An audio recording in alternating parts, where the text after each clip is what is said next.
Hey guys, Sebastian here with Walker's Vintage. Welcome to our gallery. In today's video, we'll be talking about the Fender Vintera 2 Series 70s Jaguar. You know, Fender doesn't really do that many reissues from the 70s, and let alone a Jaguar. So this is kind of like the underdog that they have, brought back, and I couldn't love it more. You know, it really caught my attention when I first saw it. Typically, Jaguars don't come with a maple fretboard, and especially not with one that has, this binding and these inlays. So when I saw it, I was like, oh, that's interesting. And then when I, picked it up and tried it on, it felt really good and it sounded really, really great. So I'm excited to talk about this guitar. So first of all, let's introduce the Vintera 2 series, which came out recently. And these are sort of like an upgrade or an update really to the old Vintera series. And what they have done with this is that they have really put in vintage specs in a lot of these modern guitars that really bring out the vibe of that, classic Fender from the 50s, 60s, and 70s. And they have different models that represent kind of like the biggest specs or the most popular specs from those eras. And this one happens to be a Jaguar from the 70s. So very cool to see it. Let's talk about some of the specs in this guitar. This is a really nice neck. Like I said, it's a maple neck, has a really nice black binding as well as the inlays. The profile is kind of chunky, but not too much. I find it very comfortable. And something that I've always loved about Jaguars is that they have a scale length of 24 inches, which is a bit shorter than the typical, 25.5 that you might find in any other Fender. I've always find this, scale length very comfortable. The fact that the frets are slightly closer together just makes it very, very easy to play. On top of that, this guitar comes equipped with jumbo frets, which are always a preference for me. I feel like big frets play so much better than tiny frets. Again, just personal preference, but I'm glad they put it in here. And then you have a vintage radius, which is 7.25, which I feel like typically it might give issues in some guitars depending on how they're set up. If you've been in the high register, you can get the strings to choke a little bit, but that is not the case on this one. This, is set up right now exactly how it comes from the factory, and I have no problems soloing and playing on it. And if on top of that you do a professional setup on it, the guitar will play amazing. So yeah, you also have your classic Jag big headstock.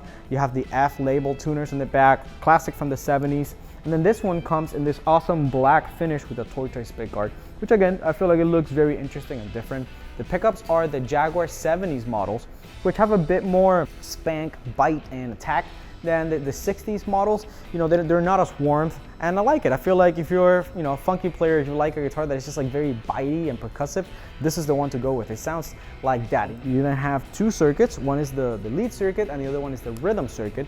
When you're on the rhythm circuit, the neck pickup is active just by itself, and then you can control the volume and the tone, and it's a much more warmer sound than the lead circuit. When you flip it over down, you have all of a sudden the lead circuit, which what it does is that it frees up both pickups, both the neck and the bridge, which you can activate through these switches. When you're in the up positions, they're on. When you're down, they're off.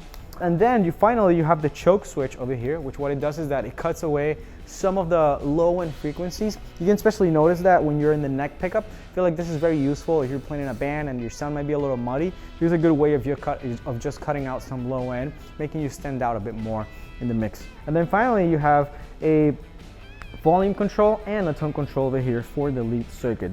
So yeah, I'm very happy with this guitar, honestly. I feel like it's a very good thing when you find an instrument that is made in Mexico like this, that sounds so good and plays so well, and it's priced so competitively. I feel like it's just really nice to find a guitar like this. I love Jaguars, and this one is one of them. It's killer. So moving on to the amp, this is a Fender Princeton Reverb, which you might have heard about before. This is a small 110-inch combo. It doesn't have a lot of power, but with that comes some good things and some bad things. So with a lot of power, you might be sometimes too loud to get natural overdrive. With an amp like this, you can just crank it and get natural distortion at a volume that is not gonna make your ears bleed.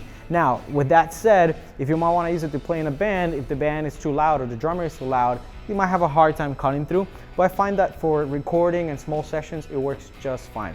This is a classic, check it out. The reverb is just wonderful, and it pairs up beautifully with this guitar. So let's go ahead and play for a bit so you guys can hear.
Alright guys, thank you for watching this video. If you guys want to pick up any of the gear used here, the links will be down below in the description.